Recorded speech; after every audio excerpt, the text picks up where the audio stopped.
Como seriam os escudos de times brasileiro-americanizados? Isso você ficará sabendo no vídeo de hoje. Mas antes, se inscreve no canal, ative o sininho para que o YouTube sempre te recomende os vídeos e não perca nada por aqui. Fechou? Começando com o Atlético Mineiro. Na década de 1930, o Atlético Mineiro teve seu mascote criado pelo cartunista Fernando Mangabeira, em 1945. Segundo o autor, o clube mineiro representa o que é o time atleticano em campo. Forte, luta até morrer, nunca desiste, time guerreiro e bravo, uma analogia às rinhas de galo que já foram bastante populares no Brasil. Rooster significa galo em inglês. Assim seria o escudo do Atlético Mineiro se fosse americanizado. Cruzeiro. A curiosidade mais legal sobre os mascotes dos grandes clubes de Minas é que elas foram criadas pela mesma pessoa, o cartunista Fernando Mangabeira.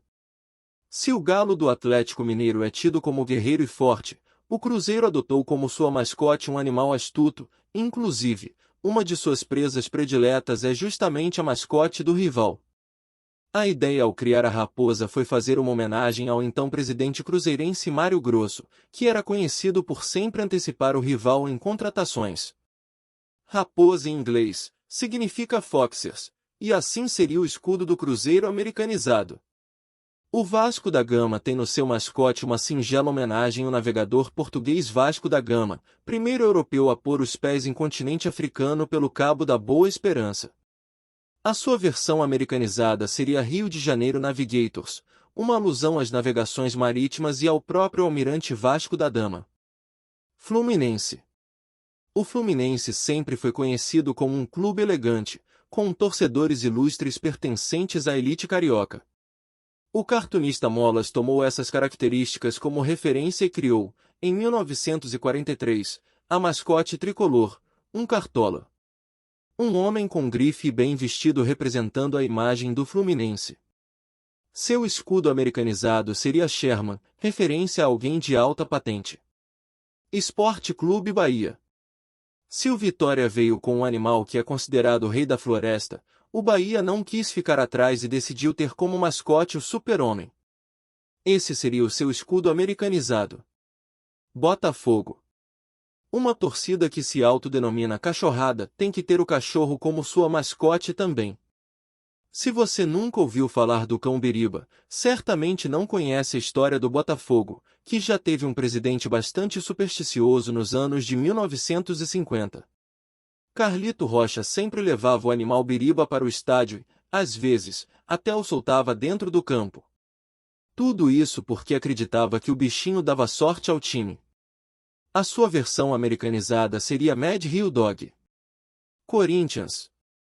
Existe uma história muito famosa de Os Três Mosqueteiros, na qual dois deles vieram parar em times brasileiros.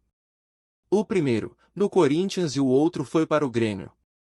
A história mais conhecida em torno da escolha da mascote por parte do clube paulista diz respeito a uma matéria publicada no jornal A Gazeta, em 1929. O noticiário fez um comparativo do time do Corinthians com um mosqueteiro, devido sua bravura e coragem, quando ganhou pela primeira vez um amistoso internacional contra o Barracas da Argentina. A torcida gostou do termo usado e o clube transformou-se em time mosqueteiro. Ainda assim, é importante dizer que o Corinthians tem identificação com outros personagens, como o Gavião, por causa de uma de suas maiores torcidas, a Gaviões da Fiel, e com o São Jorge, que é padroeiro do clube. Assim, o seu escudo americanizado seria Musketer São Paulo. Deixe seu like, pois é muito importante para que você não perca nada no universo da bola. Obrigado. Continuando. Esporte. Em 1919, o Sport foi vencedor de uma competição intitulada Leão do Norte, nome pelo qual é conhecido o estado de Pernambuco. Esse campeonato foi disputado no Pará e o troféu era um brasão com o desenho de um leão. A partir daí, o animal virou mascote do clube. Assim, os torcedores do rubro-negro pernambucano passaram a chamá-lo de Leão. Seu escudo americanizado seria a Island Lions. Grêmio. Já o Grêmio adotou como seu mascote um mosqueteiro. Em 1946, o chargista Pompeu, que trabalhava para o jornal Folha da Tarde, criou um personagem para cada time que tentava conquistar o Campeonato Gaúcho daquele ano. E o do Grêmio era justamente um mosqueteiro, um guerreiro inteligente e sedutor, que no final consagrou-se campeão estadual. A torcida gremista comprou a ideia de imediato. Seu escudo americanizado seria Porto Alegre Mosqueters.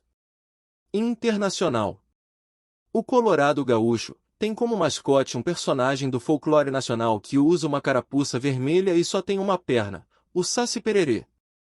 Durante os anos 1950, a imprensa esportiva gaúcha passou a comparar o Internacional com personagens negros pela suposta malandragem dos jogadores e pela abertura do clube à comunidade afrodescendente local. Somente em 2016, porém, que o Internacional oficializou o personagem como seu mascote. Desde então, ele pode ser visto representando o Colorado em partidas e eventos. Seu escudo americanizado seria Porto Alegre Sacis. Palmeiras. No fim da década de 1960, um grave acidente de carro ceifou a vida de 2 jogadores corintianos e o time decidiu inscrever outros 2 atletas na competição que disputava, mas precisava do aval dos rivais. Todos concordaram, menos o Palmeiras. Os torcedores do Corinthians acharam essa atitude suja e qual animal poderia combinar com essa ação? Porco foi a opção encontrada, que começou a usar o nome do bicho para xingar os adversários. Seu escudo americanizado seria São Paulo Pigs. Flamengo. Urubu. Um animal impopular para muitos, mas não para os torcedores rubro-negros. A origem da escolha da mascote teve contribuição dos rivais cariocas. Os torcedores eram insultados pelos adversários, que os chamavam de urubu. No início os flamenguistas ficavam bravos, principalmente porque tratava-se de um xingamento com cunho racista, mas certo dia tudo mudou. Em 1969, em um clássico contra o Botafogo, levaram para o estádio um urubu com a bandeira do Flamengo, que foi solto minutos antes do jogo começar. O animal pousou justamente no centro do gramado e naquele dia o time venceu o Botafogo por 2-1, acabando um jejum de 4 anos. Depois dessa dose de sorte que a ave proporcionou, o animal foi adotado como mascote do clube. Seu escudo americanizado seria Rio de Janeiro Vultures. Santos. O Santos foi um daqueles clubes que fizeram do limão uma limonada. Os torcedores eram xingados pelos rivais, sendo chamados de peixeiros devido suas origens litorâneas. Por outro lado, os adversários não contavam que isso não era motivo de vergonha para os santistas e sim de orgulho. Então, na década de 1940, o Santos adotou uma baleia como mascote. Seu escudo americanizado seria Shark Santos. O time do São Paulo tem como mascote um santo, chamado pelos mais íntimos, Vovô Tricolor.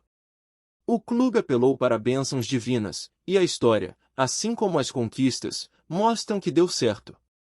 Assim, o personagem foi criado na década de 1940 e praticamente não sofreu alterações. Seu escudo americanizado seria Sente São Paulo. Então, curioso da bola, qual o melhor escudo americanizado? Deixe sua opinião e vamos crescer a comunidade. Até o próximo vídeo.